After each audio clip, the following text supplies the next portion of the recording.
মেয়েরা তো তখনই সুখী হয় যখন তার হাজবেন্ড তাকে অনেক বেশি ভালোবাসে, অনেক বেশি সাপোর্টিভ হয় আর তার সমস্ত কথা, সমস্ত আবদার পূরণ করার চেষ্টা করে। আলহামদুলিল্লাহ, আমিও এমন একটি হাজবেন্ড পেয়েছি যে আমার সমস্ত আবদার পূরণ করার চেষ্টা করে, আমার মেয়ের সমস্ত আবদার পূরণ করার চেষ্টা করে। তো আসসালামু আলাইকুম সবাইকে। সবাই কেমন আছেন? আশা করি সকলে অনেক ভালো আছেন।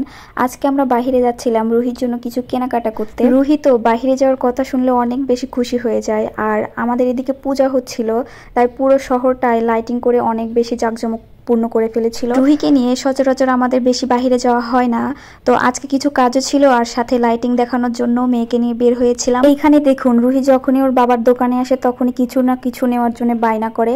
আজকে তার ব্যতিক্রম হয়নি। আজকে চিপস নেওয়ার জন্য, চকলেট নেওয়ার জন্য অনেক বেশি বায়না করছিল। শেষমেশ না পেরে ওর বাবা ওকে একটা চকলেট। আসলে বাচ্চারা তো এমনই হয়, মা যদি কিছু নাও দেয় বাবা না দিয়ে থাকতেই পারে না। আর আমার মনে হয় প্রত্যেকটা মেয়ে তার বাবার কাছে রাজকন্যা হয়ে থাকে, বাবারা তো এমনই হয়। তো যাই হোক, আমরা সর্বপ্রথম রুহির জন্য সানগ্লাস কিনবো আর আমার জন্য সানগ্লাস কিনবো, তাই জন্য আমরা সানগ্লাসের দোকানে চলে যাচ্ছিলাম। আর খুব সুন্দর চাঁদনি রাত ছিল, চারিদিকে ঝকমকা আলো। দেখুন কি সুন্দরভাবে লাইটিং করা হয়েছিল। এত সুন্দর লাইটিং দেখে আমার মেয়েটা তো অনেক বেশি খুশি ছিল। আসলে বাবা মা তো তখনই ভালো থাকে, তখনই হ্যাপি থাকে যখন তার সন্তান হ্যাপি থাকে। তো দেখতে দেখতে আমরা সানগ্লাসের দোকানে পৌঁছে যাই। দেখুন এখানে কি সুন্দর সুন্দর কালেকশন ছিল, অনেক বেশি সুন্দর সুন্দর কালেকশন ছিল। আমি তো যেটা দেখতেছিলাম সেটাই আমার পছন্দ হয়ে যাচ্ছিল। এই সানগ্লাসটা দেখুন অনেক বেশি সুন্দর, আরো আমাকে অনেক বেশি সুন্দর সুন্দর কালেকশন বের করে দেখাচ্ছিল। আর সব থেকে সমস্যার একটা কথা আপনাদেরকে বলি, সেটা হচ্ছে আমার যেটা পছন্দ হয় সেটা আমার হাজবেন্ডের পছন্দ হয় না, আর আমার হাজবেন্ডের যেটা পছন্দ হয় সেটা আমার পছন্দ হয় না। কি একটা সমস্যার মধ্যে পড়ে গিয়েছিলাম।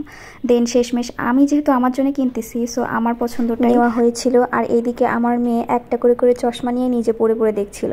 শেষে আমরা এটা পছন্দ করি আমার জন্যে, আর পরে রুহির জন্য দেখতেছিলাম যে রুহিকে কোনটা দেওয়া যায় কিনে। ছোট বাচ্চাদের এত সুন্দর সুন্দর কালেকশন, সত্যি অনেক বেশি সুন্দর সুন্দর কালেকশন ছিল ওনাদের কাছে।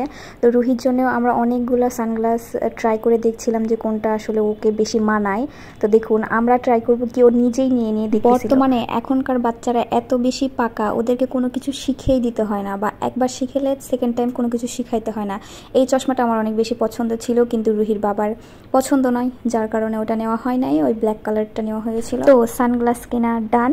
এবার আমরা গিয়েছিলাম রুহির জন্য কিছু গরমের জন্য কমফোর্টেবল কিছু গেঞ্জি সেট কিনতে, কিন্তু ভাইরে ভাই এত বেশি দাম চাচ্ছিল, আর পূজার মধ্যে ছিল তো যার কারণে অতিরিক্ত বেশি দাম চেয়ে ফেলতেছিল। তারা কোনোভাবেই এতটুকু দাম কমাচ্ছিল না, যার কারণে আমাদের এখান থেকে নেওয়া হয়নি।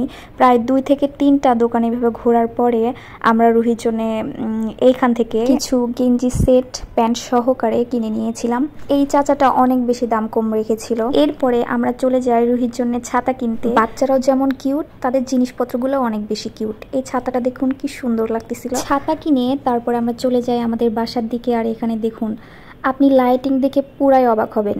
আমি আসলে আমার মনের মধ্যে আসলে একটা জিনিসে সব সময় ঘুরপাক খাই। আমরা যখন ঈদ পালন করি সেই সময় তো শহরগুলো এত সুন্দরভাবে সাজানো হয় না, সাজানো গোছানো হয় না, কিন্তু পূজার সময় এত পরিমাণে সাজানো গোছানো থাকে। আমি বুঝি না এত অপচয় করার কি দরকার ভাই। আমাদের দেশের অবস্থা এমনিতেই অনেক বেশি খারাপ, তারপরে আবার যদি এমনভাবে অপচয় করা হয় তাহলে দেশ উন্নতি হবে কিভাবে। যাই হোক, কেউ আবার মাইন্ড নিয়ে বসেন না, যেটা সত্যি আমি সেইটাই বললাম, আর দেশে যেগুলো হয় আমি সেগুলাই বললাম, আমি কোনো কিছু বানিয়ে বলিনি। যাই হোক, বাহিরে বের হয়েছি আর ফুচকা অথবা ভেলপুরি খাবো না তাই কি কখনো হয়? স্ট্রিট ফুডের মধ্যে আমার এই ফুচকা ভেলপুরি অনেক বেশি পছন্দ, আর এই খালার ভেলপুরি তো অসাধারণ, না খেলে বুঝবেনি না, একবার খেলে বারবার ইচ্ছে করবে। তো দেখুন আমি বোম্বাই মরিচ দিয়ে নিয়েছিলাম আর আপনাদের ভাইয়া নিয়েছিল নর্মালটা। যাই হোক, আজকের ভিডিওটা এই পর্যন্তই। সবাই ভালো থাকবেন, সুস্থ থাকবেন, আল্লাহ হাফেজ।